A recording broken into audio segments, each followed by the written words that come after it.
El problema de la izquierda y la derecha mundial es que se han dejado secuestrar de los extremos, a quienes les conviene la polarización. Sí, yo creo que el PSOE ha logrado resistirse bastante bien al deseo de convertirse en Podemos, aunque ha tenido sus momentos, ¿no? Mira, cuando en la primera asamblea, cuando acababa de salir Podemos, que yo ya sabía quiénes eran, yo seguía a Pablo Iglesias desde 2012 por otras cuestiones de mi interés por la política.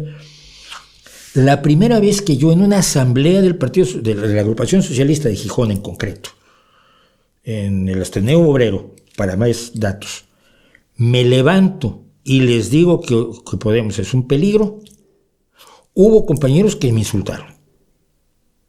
Compañeros que 6 o 7 años después vinieron, de esto hace ya casi 10, Podemos surge en 2015.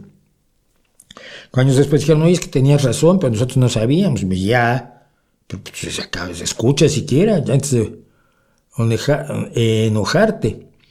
Entonces, yo creo que Podemos se resiste, que el PSOE se resiste a hacer la extrema izquierda, pero ha tenido que gobernar con la extrema izquierda. Y estás gobernando con gente que te sabotea todos los días. Pablo Iglesias se dedicaba a sabotear al gobierno español. Irene Montero saboteó al gobierno español hasta cansarse. Yone Belarra lo mismo. Garzón menos, porque es tonto con ganas el pobre. Albertito. Y él hacía lo que le decía Greenpeace. Ahora Yolanda Díaz, que está de vicepresidenta de gobierno, el otro día se lanza contra el gobierno de una manera que dice, y eso se habla en la oficina del presidente, pero no te la es para lucirte, sales a echarle al gobierno al que perteneces.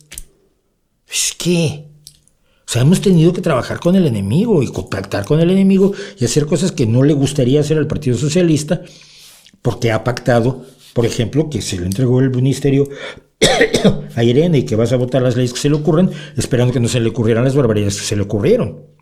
Pero firmaste un pacto y tú lo respetas. Ellos no. Ellos la lealtad se les cayó del diccionario.